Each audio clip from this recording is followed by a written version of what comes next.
Okay, so hello everyone and welcome back to Team Enlighten again. And today, voice or password, the most important topic, the most important chapter is narration, right? But direct or indirect speech. This is very important. Metrically to our simple narration কিন্তু হাই secondary ক্ষেত্ৰত বহুত ডাঙৰ এটা topic হৈছে আৰু ষ্টুডেণ্টৰ confusion এই নেৰেশ্যনটা থাকে ষ্টুডেণ্টৰ যিমানবোৰ কনফিউজন আছে মানে ক্লাছ 10 হওক বা HSLC হওক বা HS হওক গোটেইখিনি কনফিউজন এই টপিকতে থাকে কাৰণ ইয়াত হাইয়েষ্ট মাৰ্ক আহে 4 মাৰ্কস দুটা কোৱেশ্চন 2 into 2 4 মাৰ্ক ৰাইট এইটো মানে হাই সেকেন্ডাৰী লেভেলত দুটা কোৱেশ্চন এটা কোৱেশ্চন 2 মাৰ্ক ভাবিছ ক্লাছ 10 তো আমি এটা কোৱেশ্চনত 1 মাৰ্ক পাম ন মানে নিটিকত আমাৰ কি দিয়ে চাৰিটা বা তিনটা কোৱেশ্চন থাকে তাৰপৰ আমি কি কৰিব লাগে তাত আমাৰ এটা কোৱেশ্চন 1 মাৰ্ক থাকে হাই সেকেন্ডাৰীত কি হয় দুটা কোৱেশ্চনত ইচ কোৱেশ্চন 2 মাৰ্কস মানে 100% মাৰ্ক বাহি গৈছিল ন এটা কোৱেশ্চনত ৰাইট সো নেৰেশ্যন টু মেট্ৰিকৰো ইম্পৰ্টেন্ট হাই সেকেন্ডাৰীও ইম্পৰ্টেন্ট মেট্ৰিকত আমাৰ কোৱেশ্চন খিনি সিম্পল হয় বাট হাই সেকেন্ডাৰীত আৰু কমপ্লেক্স একদম সিম্পল হয় হাই সেকেন্ডাৰীটো কিন্তু অকন কমপ্লিকেটেড হয় সো আমি দুটাই কৰিম আগতে আমি লাহে কি যাও আগতে আমি এটা ৰুল শিকো ঠিক আছে এটো পাৰ্ট 1 হয় সো আমি লাহে কেইমান ৰুল শিকি যাও আৰু আমি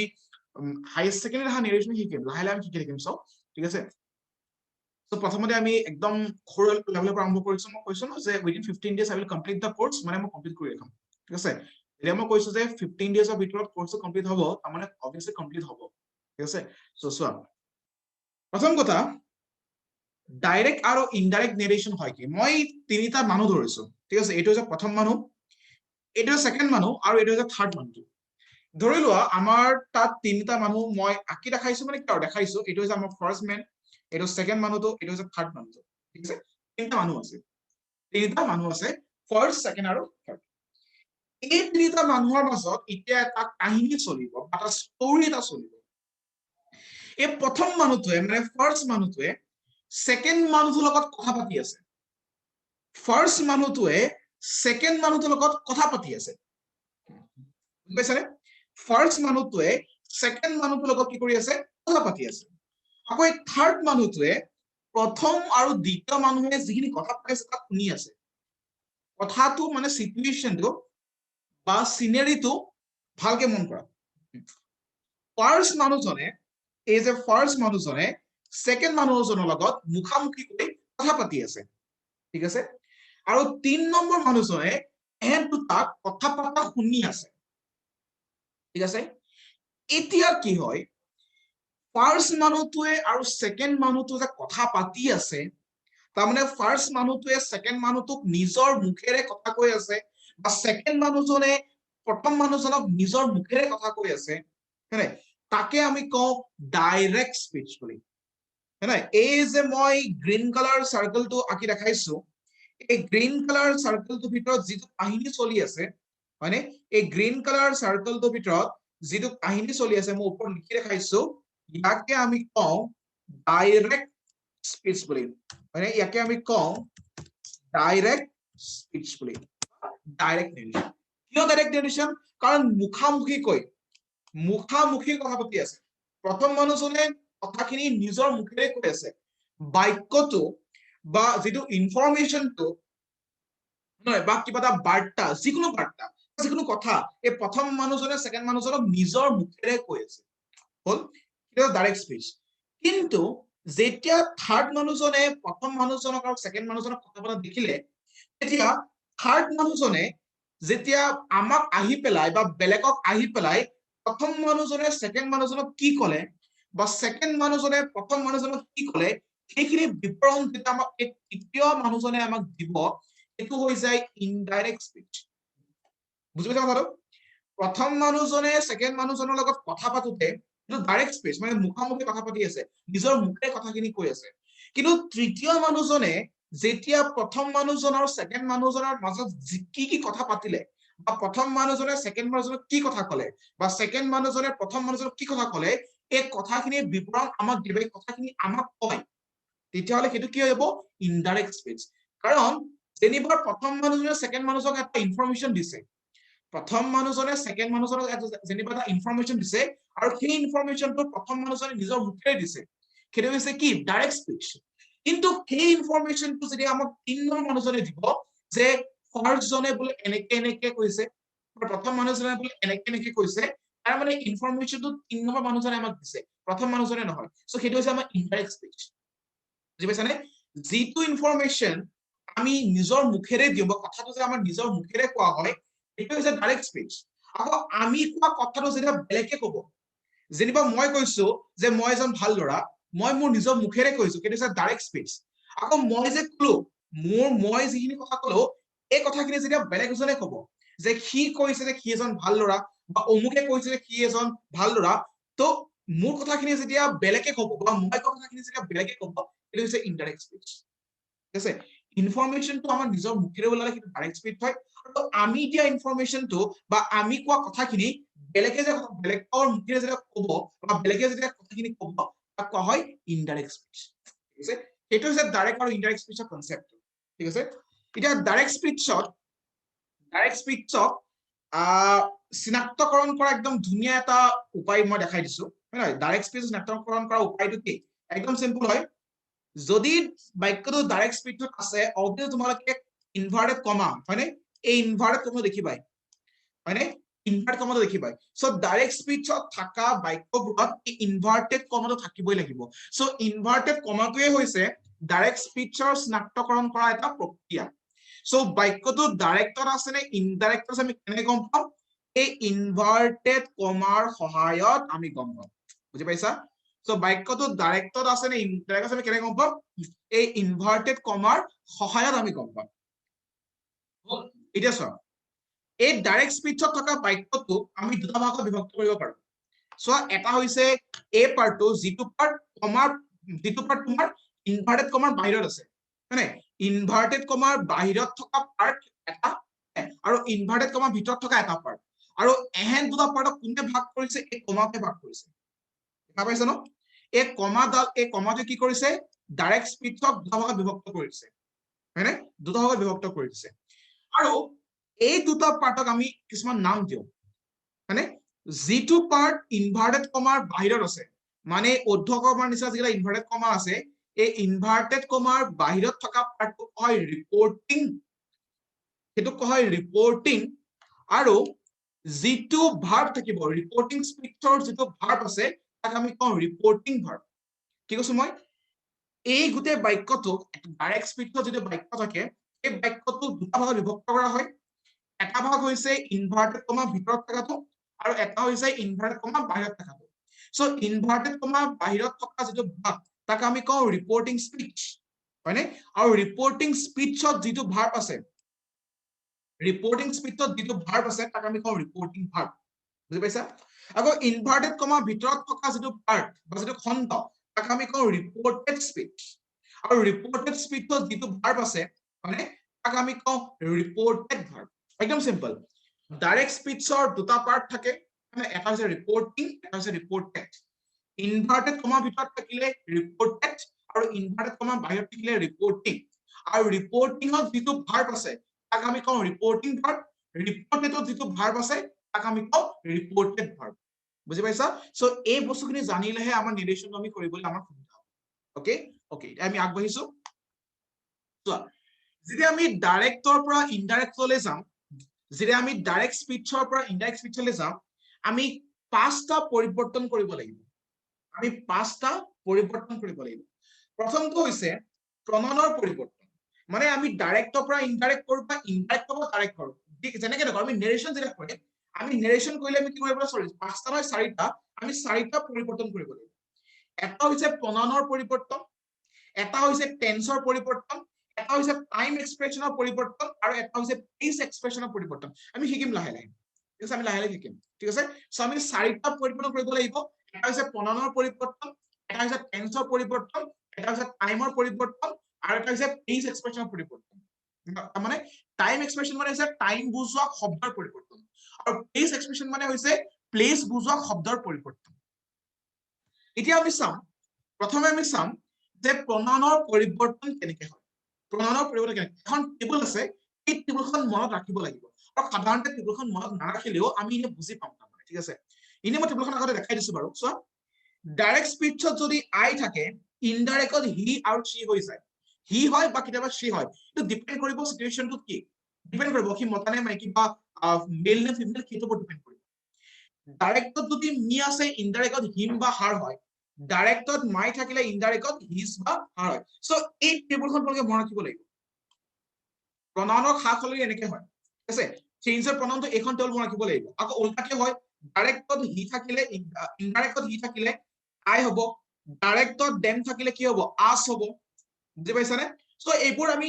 ইয়াত গোটেইখিনি দিয়া নাই তোমাৰতো বহুত আছে ইয়াত তোমাৰ প্ৰশ্নত বহুত থাকিব পাৰে অকল আই মি উই নহয় তোমাৰ বহুত প্ৰনাউন থাকিব পাৰে ঠিক আছে আমাক আমি ইয়াত গোটেইখিনি লিখা নাই মই জাষ্ট কেইটামান দেখাইছো আৰু বেলেগ বেলেগ প্ৰনাউন থাকিলেও সালসলনি হ'ব সেইখিনি মই তোমালোকক এতিয়া দেখুওৱা নাই আমি কোৱেশ্যন কৰোঁতে এইটো নিজে বুজি পালে হ'ল তাৰমানে কোৱেশ্যন কৰোঁতে নিজে বুজি পালে হ'ল ঠিক আছে যিয়ে নহওক সেইটো মই ৰাখিলে হ'ল যে ডাইৰেক্টত আই থাকিলে ইনডাইৰেক্টত হ'ব সো এই টেবুলখন মই মনত ৰাখিব লাগিব সো প্ৰনাউনৰ সালসলনি এনেকে হয় ইয়াত কোনো নিয়ম নাইকিয়া আচলতে এই বস্তুখিনি তোমালোকে মুখস্থ নকৰি পেলাই বা মনত নাৰাখি পেলাই কোৱেশ্যনটো কৰিলে নিজে বুজি পোৱা যায় মই দেখাই দিম কেনেকে বুজি পোৱা যায় সো এইটো হৈছে আমাৰ প্ৰনাউনৰ সালসলনি সেকেন্ড সালসলনিটো হৈছে টাইম এক্সপ্ৰেছন মানে টাইম বুজোৱা শব্দৰ এক্সপ্ৰেছন টাইম বুজোৱা শব্দৰ পৰিৱৰ্তন চোৱা এইকেইটা ইম্পৰ্টেণ্ট হয় ডাইৰেক্টত যদি নাও থাকে ইনডাইৰেক্টত এন আছে তোমালোকে এইকেইটা মনত ৰাখিব লাগিব বেলেগ আৰু কোনো উপায় নাই ঠিক আছে আৰু এইকেইটা বাহিৰে বেলেগ একো নাথাকিলেও নাও থাকিলে দেন হ'ব টুডে থাকিলে ডেট ডে হ'ব টুমৰো থাকিলে তাৰ নেক্সট ডে হ'ব yesterday থাকিলে তাৰ প্ৰিভিয়াছ ডে হ'ব লাষ্ট নাইট থাকিলে তাৰ নাইট বিফৰ তাৰ প্ৰিভিয়াছ নাইট হ'ব সো এইকেইটা হৈছে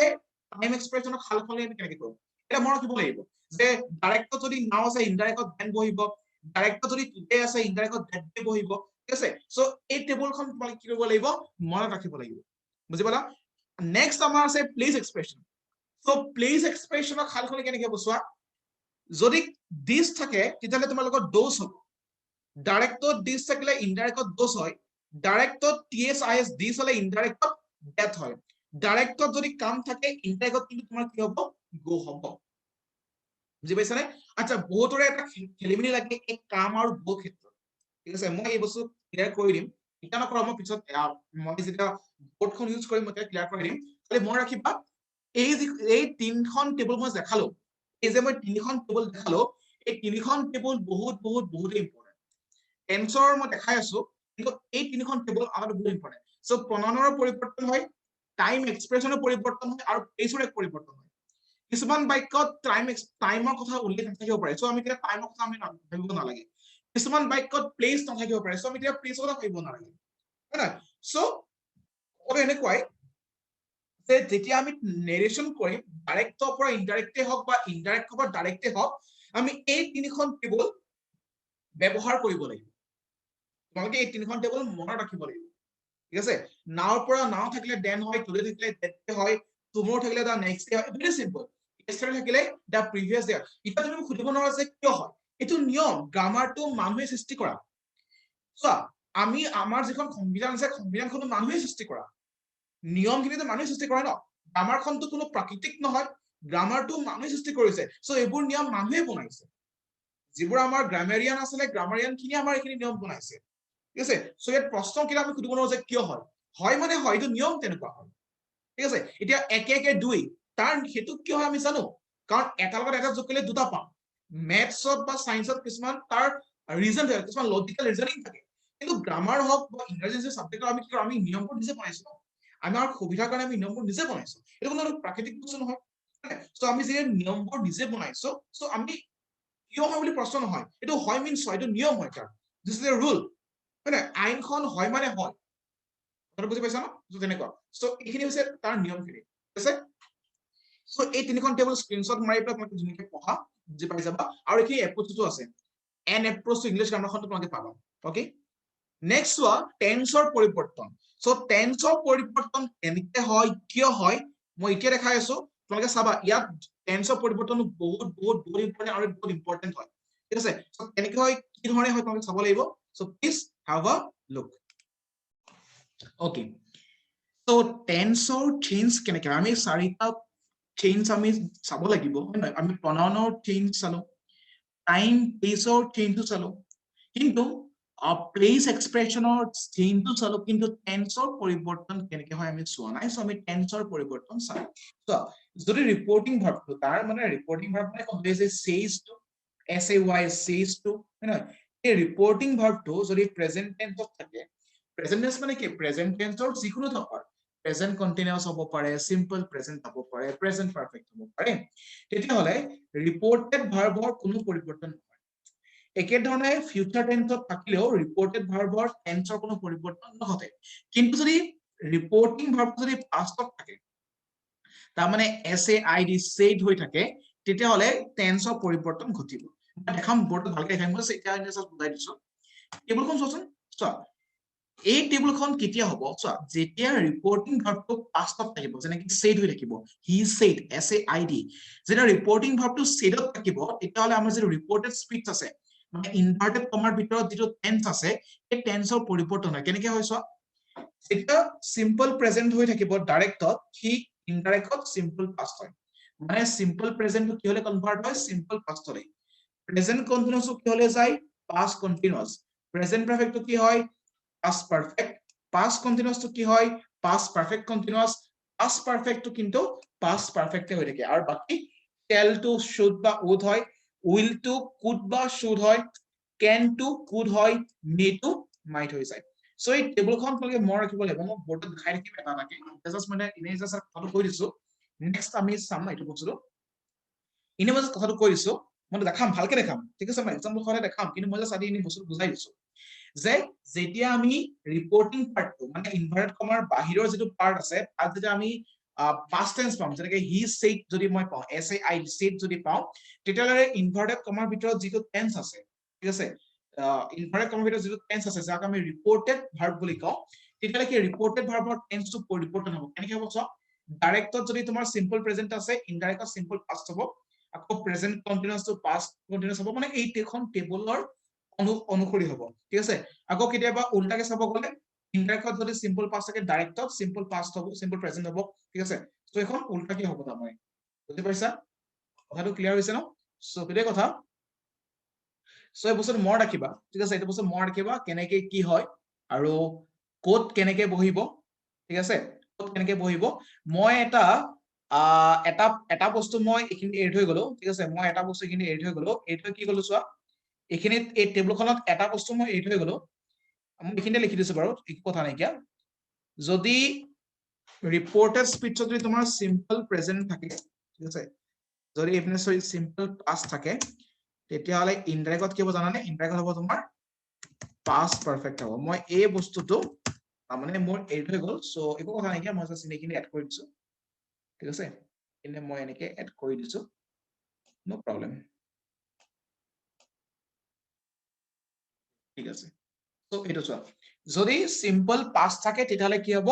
পাষ্ট পারফেক্ট হৈ যাব ঠিক আছে সো এইখিনি কথা সো এই টেবুলখন তোমালোকে কি কৰিব লাগিব মনত থাকিব লাগিব ঠিক আছে তোমালোকৰ এই যেখন টেবুল আছে এই টেবুলখন তোমালোকে মনত ৰাখিব লাগিব আমি কাৰণ এই টেবুলখন চাবা তোমালোকে কাৰণ আমি যেতিয়া কোৱেশ্চন কৰিম কোৱেশ্চন কৰিলে তোমালোকে এখন টেবুল মনত থাকিলে কোৱেশ্চন কৰিব পাৰিবা মানে মই এক্সাম্পলটো মই দেখামেই বাৰু কিন্তু তোমালোকে এখন মানে যদি তোমালোকে দেখা পোৱা তেতিয়া তোমালোকে দেখা পাব পাৰিবা মানে বুজি পাব পাৰিবা তেতিয়া ঠিক আছে সো ইমানখিনি কথা ঠিক আছে সো এই টেবুলখন তোমালোকে মনত ৰাখিব লাগিব যে